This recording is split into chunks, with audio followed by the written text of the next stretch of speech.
Tātad es kabatā sataustīju lielu medaļonu, es izņēmu to ārā, lai aplūkotu.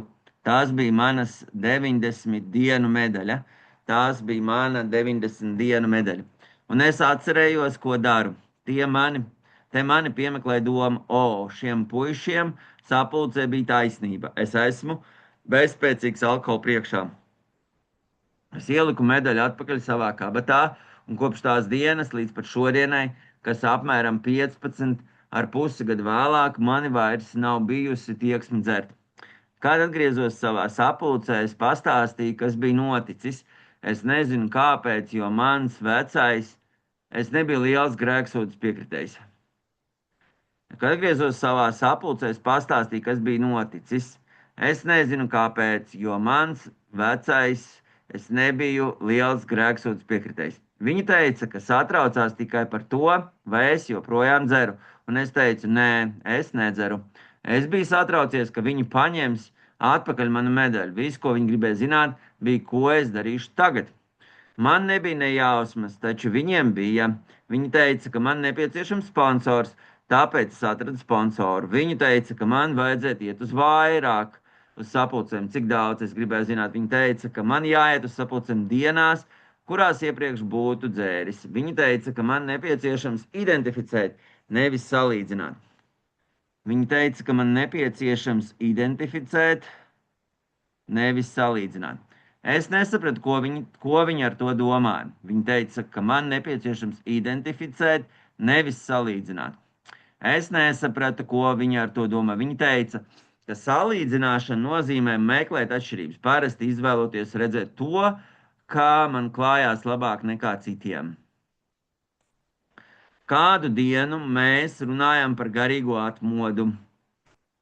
Ik viens nedaudz dalījās par to, kas ar viņiem bija noticis, kad un kā un tam līdzīgi. Kad pienāca mana kārta, es teicu, ka man vēl tāda nav bijusi, taču es esmu tai atvērts.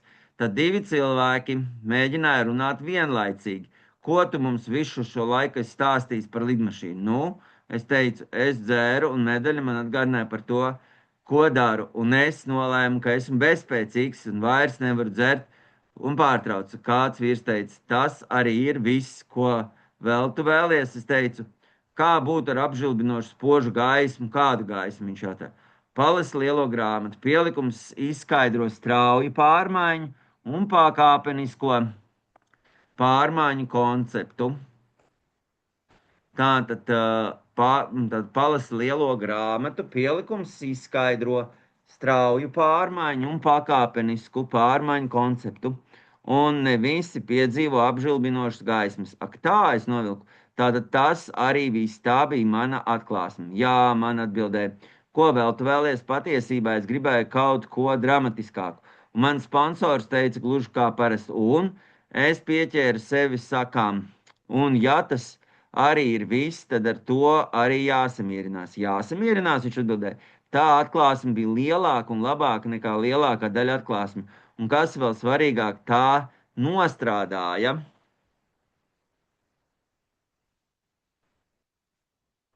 Tātad, kas ir svarīgāk, tā nostrādāja. Tu pārstāji un neatsāki. Jā, tas mani pārliecināja. Pietiekami ilgi esmu uzturējies Anonīma alkohoļa sadraudzībā, lai atrastu programmu lielā grāmatā, lai praktizētu tās principus visās manās dzīves jomās ikdienas. Tātad pēdējais lielais šķērslis bija sapulces nobeigšana ar tēvreiz. Kā ebrejs jūtos neērti un nolēmu to izrunāt ar savu sponsoru. Tāpēc es teicu, tēvreize man traucē. Man nepatīk ar to noslēgt sapulci. Ak, viņš teica, kas pie vainas? Nu, es esmu ebrejs, un tā nav ebreja lūksne, viņš ierosināja. Un tad skaiti to jidišā. Es teicu, tā joprojām būs tēvreiz. Pārreiz viņš teica, tad saki kaut ko citu, kas tev patīk. Tavs augstāks spēks, vai kā tu to sauc. Tev palīdz, un tev jāpasakās paldies. Tas man bija liels solis. Es beidzot sāku nodalīt savas dzīves reliģiskos aspektus no Anonīma alkohoļa garīgās programmas. Tad jāatdala reliģiskie aspekti no anima alkohoļu garīgās programmas.